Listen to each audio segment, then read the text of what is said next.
ಅರ್ಥಗರ್ಭಿತವಾಗಿ ನಾಟಕದ ಮುಖಾಂತರ ಪೆರಿಯಾರ್ ಅಂದರೆ ಏನು, ಅವರ ಸಿದ್ಧಾಂತ ಏನು ಅಂತ ತೋರಿಸಿದರೆ ಅವ್ರು ಒಂದ್ಸಲ ಜೋರು ಚಪ್ಪಾಳೆ ಮಾಡಿ ನಮ್ಮ ಮಕ್ಕಳಿಗೆ, ಆ ನಾಟಕ ಆಡಿದ ಮಕ್ಕಳಿಗೆ.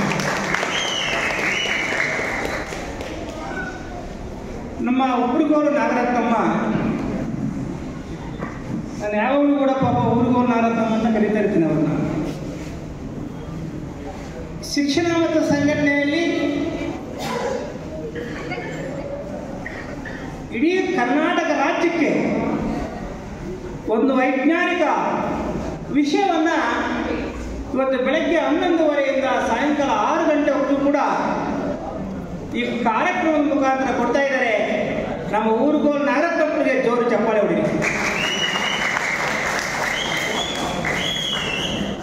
ಯಾಕಂದರೆ ನಾವು ಮಾತಾಡಿ ಹೋಗ್ಬೋದು, ಆದರೆ ನಮ್ಮ ಸೇರಿಸಿ ಈ ವಿಷಯಗಳು ಎಷ್ಟು ಜನಕ್ಕೆ ಹಂಚ್ತಾ ಇದ್ದಾರಲ್ಲ, ಅದು ಸಾಮಾನ್ಯ ವಿಷಯ ಅಲ್ಲ.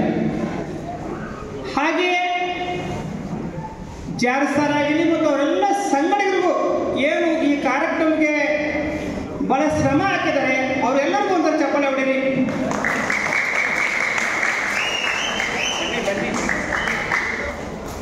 ಆದ್ಮೇಲೆ ನಾವೇಕೆ ಪೆರಿಯಾರ್ ಸಿದ್ಧಾಂತವನ್ನು ನಂಬಬೇಕು? ಇವತ್ತೆಲ್ಲ ಯಾರ್ಯಾರು ಬಂದಿಲ್ಲ, ಇಲ್ಲಿ ನೋವಿನಿಂದ ಕೂಡಿದವು, ಜಾತಿ ವಿನಾಶ ಆಗಬೇಕು ಅನ್ನೋರು, ಈ ದೇವರು ಧರ್ಮದಿಂದ ನೋವುಂಡವು ಇಲ್ಲಿ ನಾವು ಸೇರ್ಕೊಂಡಿರೋದು. ಹಂಗಾಗಿ ಬೆಳಗ್ಗೆ 11:30ಯಿಂದ 6 ಗಂಟೆ ಆದರೂ ಕೂಡ ನಾವು ಎದ್ದೋಗಿಲ್ಲ. ನಾವು ಪ್ರಾಮಾಣಿಕರು ಮಾತ್ರ ಹಂಗೆ ಕುತ್ಕೊಂಡಿದ್ದೀವಿ. ನಮಗೆಲ್ಲ ಒಂದು ನೋವಿದೆ. ನನಗೂ ಸತ ನಾನು 7ನೇ ಕ್ಲಾಸ್ ಓದುವಾಗ 7ನೇ ಕ್ಲಾಸ್ ವಿದ್ಯಾರ್ಥಿ ನಾನು ಓದುವಾಗ ಒಂದು ದಿನ ರಜಾದಿನದಲ್ಲಿ ನಮ್ಮೂರಿನ ಮಧ್ಯಭಾಗದಲ್ಲಿ, ಊರಿನ ಮುಂದೆ ಅಂತ ಕರೀತೀವಿ, ಅಲ್ಲಿ ಕಬಡ್ಡಿ ಆಡ್ತಾ ಇದ್ವಿ. 2 ಬ್ಯಾಟ್ ಮಾಡಿಕೊಂಡು ಜಾತಿ ಭೇದ ಇರಲಿ ಎಲ್ಲ ಜಾತಿಯವರು ಸೇರ್ಕೊಂಡು ಕಬಡ್ಡಿ ಆಡ್ತಾ ಇದ್ವಿ. ಕಬಡ್ಡಿ ಆಡ್ತಾ ಇದ್ವಿ, 2 ಗುಂಪು ಕರೆಕ್ಟಾಗಿತ್ತು. ನಾವು ಗೆಲ್ಬೇಕಂತ ನಮಗೂ ಆಸೆ, ನಾವು ಎದುರುಕೊಂಡು ಅವ್ರಿಗೂ ಆಸೆ ಇರುತ್ತೆ. ನಾವು ಸೋಲ್ತಾ ಇದ್ವಿ. ಲಾಸ್ಟ್ ನೀವು ನಮಗೆಲ್ಲ ಗೊತ್ತಿರೋ ಬ್ಯಾಚ್ ಎಲ್ಲ ಶ್ರೀರಾಮ್ ಏನಾದರೂ ಮಾಡಿ ಸರ್ ಒಂದು ಆಟ ಆಡಪ್ಪ ಅಂತ. ಆಗ ನಾನು ನೋಡ್ತೀನಿ ಕಬಡ್ಡಿ ಆಡ್ತಾ ಆಡ್ತಾ ಒಬ್ಬ 7ನೇ ಹುಡುಗನಿಗೆ ಅವನು ಸೊಂಟಕ್ಕೆ ಕಾಲಲ್ಲಿ ಹೊತ್ತು ನನ್ನ 2-3 ಮುಟ್ಕೊಳ್ತಾನೆ, ಹೋಗಿ ಗೆರೆಗೆ ಬಿಡ್ತೀನಿ, ಕಬಡ್ಡಿಯಲ್ಲಿ ಗೆದ್ದು ಬಿಡ್ತೀವಿ. ಕಬಡ್ಡಿಯಲ್ಲಿ ಗೆದ್ರೆ ಸಂತೋಷ ಆಗಿಲ್ಲ. ಯಾವ ಹುಡುಗನಿಗೆ ನಾನು ಓದಿದ್ದೀನಿ ಕಾಲಲ್ಲಿ, ಅವ್ರ ಅಣ್ಣ ಬಂದ ಕಬಡ್ಡಿ ಒಳಗಡೆ ಇರೋ ನನ್ನನ್ನು ಹೊರಗಡೆ ದರ ಹೇಳ್ಕೊಂಡು ಹೋದ. ನಾನು ಚಿಕ್ಕ ಹುಡುಗ, ಅವ್ರು ಬಲಿಷ್ಠ, ಹೇಳ್ಕೊಂಡು ಹೋದ. ನಾನು ಹೆಂಗೆ ಅವನ ಕಬಡ್ಡಿ ಒಳಗಡೆ ಸಂಟು ಪಡೆದ್ನೋ ಅದೇ ರೀತಿಯಲ್ಲಿ ನಾನು ಎಳ್ಕೊಂಡೋಗಿ ಜೋರಾಗಿ ಆ ದೊಡ್ಡ ಕಾಲಿನ ಸೊಂಟು ಕೊಳಿತಾನೆ, ಅವರನ್ನ ಕಾಲಿನಿಂದ ಒಯ್ತಾನೆ, ಹೇಳ್ತಾನೆ,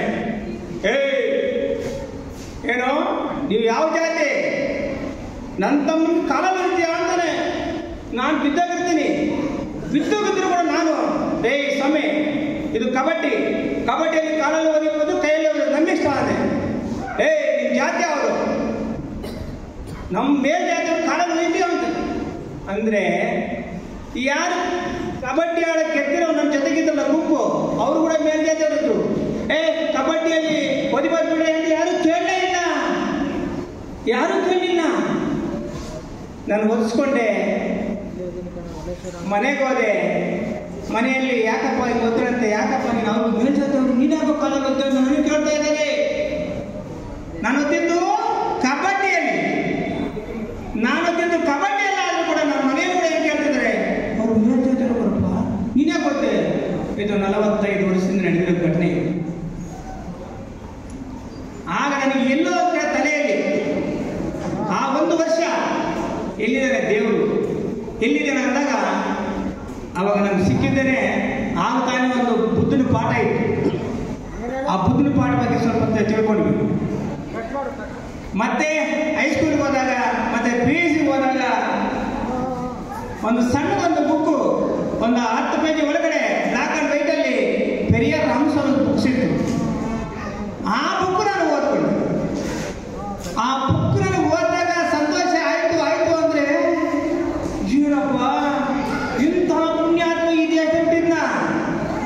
ಯಪ್ಪ ಯಪ್ಪ ನಮ್ಮ ಚಾರ್ಜಿಗಿರಲಿಲ್ಲ ಅವಾಗ ಹೋಗಕ್ಕೆ. ತಮಿಳ್ನಾಡು ಹೋಗೋ ಚಾರ್ಜ್ ಅಷ್ಟು ಶ್ರೀಮಂತರಲ್ಲ, ಇಲ್ಲ ಅಂದ್ರೆ ಹೋಗ್ಬಿಡ್ತಿದ್ವಿ ನಾವು, ಅಷ್ಟು ಆಸೆ ಆಗ್ಬಿಡುತ್ತೆ. ಆಗಲಿಂದ ನಾನು ಡಿಗ್ರಿ LLB MA ಎಲ್ಲಿ ಹೋಗ್ತೀವಿ ಅಲ್ಲಿ ವರ್ಷಕ್ಕೆ ಒಂದ್ಸಾರಿ ಪೆರಿಯಾರ್ ರಾಮಸ್ವಾಮಿ ಅವರ ವಿಚಾರ ಸಂಕಿರಣ ಮಾಡಿದ್ದೀವಿ.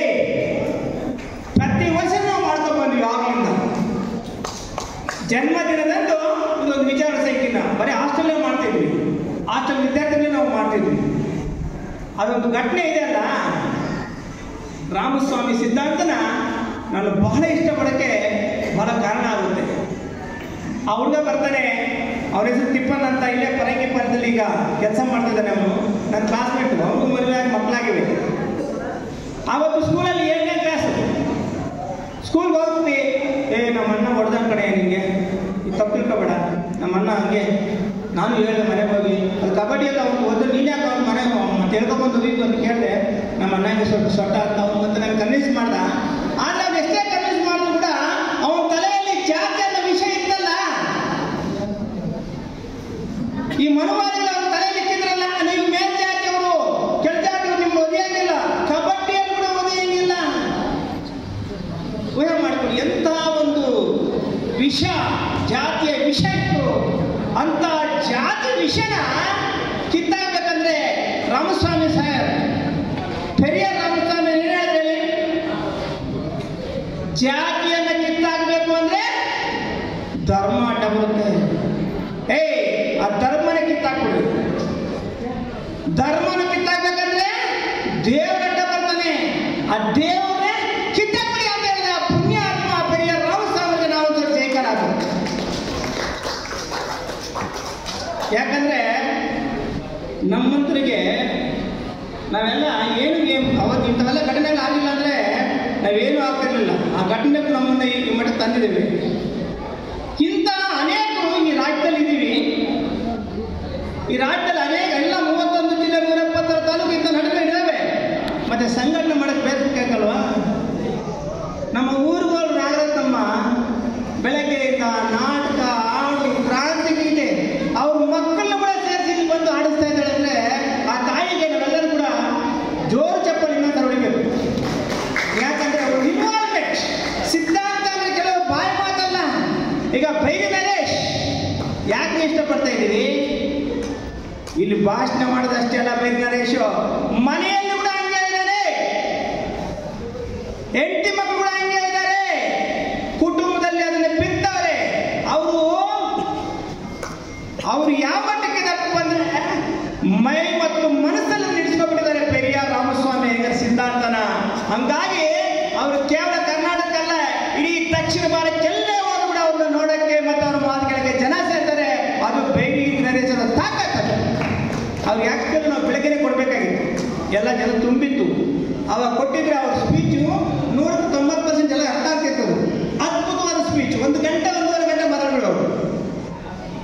ಅಂತ ಅದ್ಭುತವಾದ ವಿಚಾರವನ್ನು ಮಂಡನೆ ಮಾಡ್ತಾರೆ. ನಾವು ಅಂಥವನ್ನ ಈಗ ದಕ್ಷಿಣ ಭಾರತದ ಪೆರಿಯಾರ್ ಅಂತ ಕರೆಯೋಣ. ಬೈರಿ ನರೇಶನ್ನ ದಕ್ಷಿಣ ಭಾರತ ಬೈರಿ ನರೇಶ್ ಅಂತ ಕರೆಯೋಣ, ದಕ್ಷಿಣ ಭಾರತದ ಪೆರಿಯಾರ್ ಅಂತ ಕರೆಯೋಣ. ಆ ಸಿದ್ಧಾಂತ ತಗೊಂಡು ಹೋಗ್ತಾರೆ, ಪ್ರಾಮಾಣಿಕವಾಗಿ ತಗೊಂಡು ಶಕ್ತಿ ಅವ್ರಿಗಿದೆ. ನಾವು ಕರ್ನಾಟಕದಲ್ಲಿ 3 ಮೂಲೆಯಲ್ಲೂ 31 ಜಿಲ್ಲೆಯಲ್ಲಿ ಅವ್ರು ತಿಳಿಸೋಣ. ಅದೊಂದು ಅದ್ಭುತವಾಗಿ ಕಟ್ಟಣ. ದ್ರಾವಿಡ ಸಂಸ್ಕೃತಕ್ಕೆ ಬೇರೆ ಕಟ್ಟಣ. ದ್ರಾವಿಡರ ಒಂದು ವೈಜ್ಞಾನಿಕ ಸಂಸ್ಥೆ ನಾವು ಕಟ್ಟೋಣ. ಪೆರಿಯಾರ್ ಅಂದರೆ ನಿಜಕ್ಕೂ ನನಗೆ ಹೆಮ್ಮೆ ಅನಿಸೋದೇನಪ್ಪ ಅಂದರೆ ಅದು ಜ್ಞಾನ, ವಿಜ್ಞಾನ. ಇಡೀ ಪ್ರಪಂಚದಲ್ಲಿ ಒಬ್ಬ ಜನವಿಜ್ಞಾನಿ ಅಂದರೆ ಏನು ಧರ್ಮಗಳಾಗುವಾಗ ಎಂಥ ಧರ್ಮಗಳು ಯಾವ್ದಾದ್ರು ಒಬ್ಬ ದೇವರು ಬೇಯ್ದುಬಿಟ್ರೆ ಅಂಥವನ್ನು ಸಾಯಿಸ್ಬಿಟ್ಟಿದ್ರು. ಅಂಥ ಟೈಮಲ್ಲಿ ಒಬ್ಬ ಜನವಿಜ್ಞಾನಿಯಾಗಿ, ಒಬ್ಬ ಸಮಾಜದ ವಿಜ್ಞಾನಿಯಾಗಿ ಯಾವರಿಗೂ ಎದುರದಂಗೆ ದೇವರ ವಿಜ್ಞಾನ ಉಳಿತಾ ಇದ್ರೆ ಸಾಮಾನ್ಯನಾದು. ಇವತ್ತು ರಾಜಕೀಯಕ್ಕೋಸ್ಕರ ನಾವೇನು ಮಾಡ್ತಾ ಇದ್ದೀವಿ? ಇಲ್ಲೊಂದು ಭಾಷಣ ಮಾಡ್ತೀವಿ, ಅಲ್ಲೊಂದು ರೀತಿ ಆಡ್ತಾ ಇರ್ತೀವಿ. ಇಲ್ಲೊಂದು ಭಾಷಣ ಮಾಡ್ತೀವಿ, ಇನ್ನೊಂದು ಕಡೆ ಇನ್ನೊಂದು ರೀತಿ ಮಾಡ್ತಾ ಇರ್ತೀವಿ. ಎಲ್ಲರೂ ಸಹ ಅಷ್ಟೇ, ಯಾರೇನು ಕಡಿಮೆ ಇಲ್ಲ, ಹಂಗೆ ಆಗ್ತೈತೆ ಅದು.